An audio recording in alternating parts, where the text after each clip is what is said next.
Hello, welcome to another edition of Talking Sports and Fitness with Zeke. I'm Zeke, sometimes Mike Zielinski. Back with us for a second show is Reading Royals head coach Larry Courville. Welcome, Larry. Thank you very much.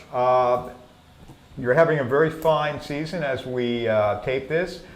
This show is a little bit different than our previous one, although we alluded to some of the points in that one.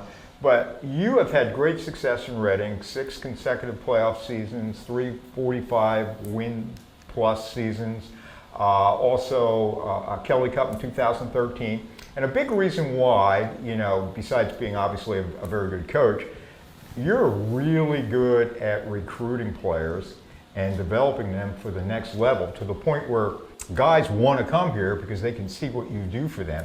And I believe in sports, everybody focuses on recruiting on college football, big-time college basketball. It's obviously very critical to your success. For sure it is. Over the years, it's probably been the hardest part of my job is recruiting over the summer, trying to find the right people. There's basically a list of 6 or 7 questions that I ask the coaches that I'm looking for their players, see if they would fit my model of the type of players I'm looking for. And we've had success, and we continue to. Because we've had success, I continue to do the same things. And when it comes to recruiting, would you mind sharing those questions with us? Well, obviously, some of the questions we use is obviously in hockey. There's power play. There's penalty kill guys. We talk about what are their strengths, what are their weaknesses. Do they play the power play? Do they play a first unit, a second unit? Where do they play on the power play? Tell me about their strengths on the PK. Is it because of their speed? Is it their stick? We already said about strengths and weaknesses. Character is a big one for me. Do they have any issues off the ice? Are they the type of guys that you'd put on the ice last minute of a game, whether you're winning by a goal or losing by a goal?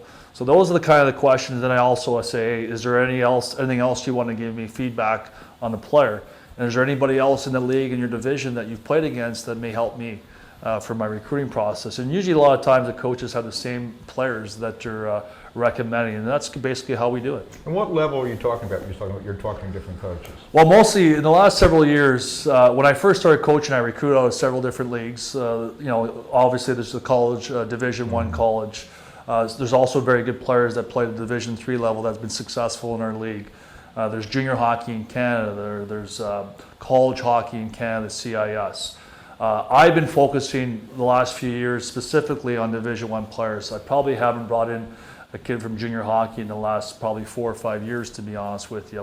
When I first started coaching, I did bring some of those guys in, and for some reason for me, they didn't make my club. I felt that they were younger, a little more, they needed more grooming, so a lot of them went to the CIS. They come back after 4 years, and they're a much stronger player. They've grown. Obviously, as a Division I college player, usually coming out around 24 years old, some of them 25 years old. In junior hockey, they're around 21. So there's an age difference there. And I've had success with bringing Division I college players in. Some other coaches have success bringing junior players in. It's really what you feel you need as a coach. Now, as a guy who's 24, 25, kind of finished goods, that's what he is, where someone who's 21, you can coach them up or they may just evolve physically? Well, I wouldn't say. I think everyone develops at a different age, at different times of in their careers.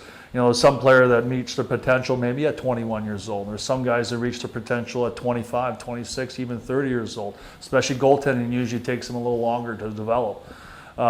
It's really, when I do my recruiting or my decision when it comes to making a team and who's ready now, right? And that obviously I want to develop them to be better players, obviously, but usually the younger they are, the more potential they have to develop. The older they are, usually they develop a little slower.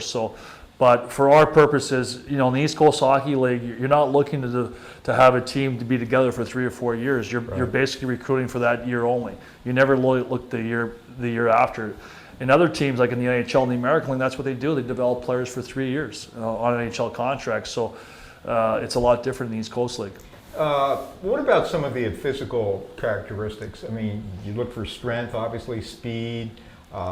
Besides the physical, hockey IQ, mental toughness? For sure. We look at all those are the types of questions that kind of come up when I'm recruiting. And like I mentioned, the 7 or 8 questions that I ask, well, they always talk about hockey sense. Maybe 10, 15 years ago, we used to look for size a lot of times. Bigger players, 6 foot or above. It's not quite the case anymore? Well, with the new rules that are in place now that the NHL and hockey's going to, it's really about more speed and hockey sense, like you talked about, their ability to perform on the ice. There's not a lot of fighting anymore in our league. There's not a lot of clutching and grabbing. So you're really looking for the best player. Obviously, if the guy can do all those assets or do those things, you want a guy who's 6'4". Yeah. But you're not probably, always. that guy's probably moving on quicker. Well, a lot of times he's probably maybe in the American League or in the Right, NHL at that point. So we're looking just for the best players where they are right now and what their roles are. Now, the Philadelphia Flyers organization, they obviously want you guys, as the ECHL affiliate, to be successful, but they're also looking at player development. Yes. So how do you bridge the difference? Well, that's a good question. I don't think over the years working with my affiliations, and it's probably because you work for various parent clubs. Yeah, and over the years I've been here, I think I started off with Toronto, and then we added Toronto and Boston at one point. Then we went with Washington, now we're with Philly. Those are the 4 teams that I've worked with personally. But I make it kind of not like clear that I'm here to win. Obviously I want to develop players. We want to make them better. In the end, it helps our organization. But we're not here for a guy to develop one of their guys. To make it, hopefully, that's my goal, hopefully develop everybody. But if they're not quite ready, one of my guys will play ahead of them. That's just the way I run my team. Obviously the Flyers don't pay my contract, Reading does, right? My ownership here. So you're not quite as obligated to, I get it, yeah. So my people I report to is obviously my ownership and my president in Reading here that we have to be successful. We're here to win a championship and put a great performance on the ice, and so our fans come back every night, obviously. But when you're recruiting players, though, if you have a track record of sending guys to AHL and to NHL, it makes you a more attractive coach to play for, right? Well, I don't know. I haven't got a job in the American League or the NHL. Well, I'm going to ask you about, the thing is, well, first of all, how many guys have you put in? That's a good question. I know we've put up several guys up to the American League. I know the organization has had several guys make it to the NHL. I know I've been part of that in the last 7 years. I couldn't give you the exact number right now unless I had my resume in front of me. But obviously, I think we've done a good job in doing that and allowing players to move on and be successful. Well, as we take this, last night I watched Jonathan Quick, who's a great goalie for the LA Kings, who played here in Reading. And I played with John Quick. Actually, I was kind of a part-time coach at that point in time and helping with coaching. You're the reason why he's there, right? Well, I like to say that. I don't think so. I think Johnny always had the ability to play in the NHL, and he's had a great carear. How about personally? Yeah, you mentioned that just a couple minutes ago. Is that your goal someday to get to?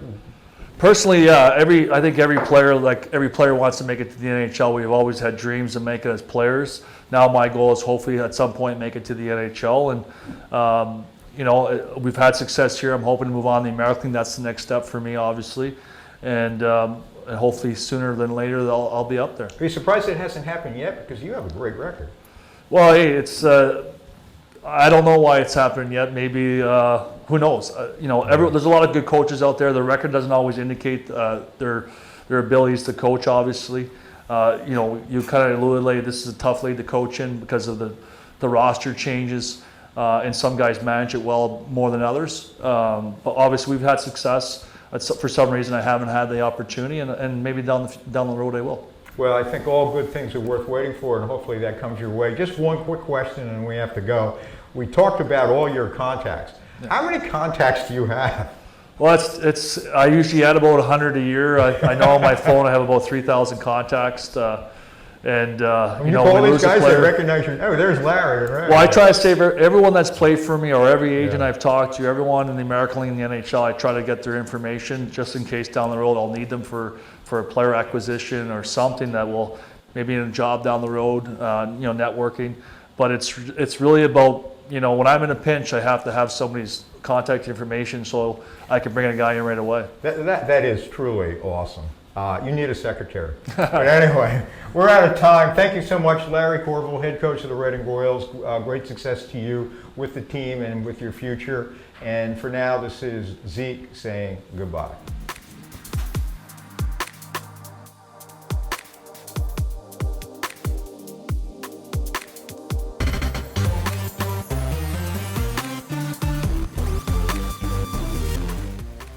Want to know more about who's doing what in Berks County?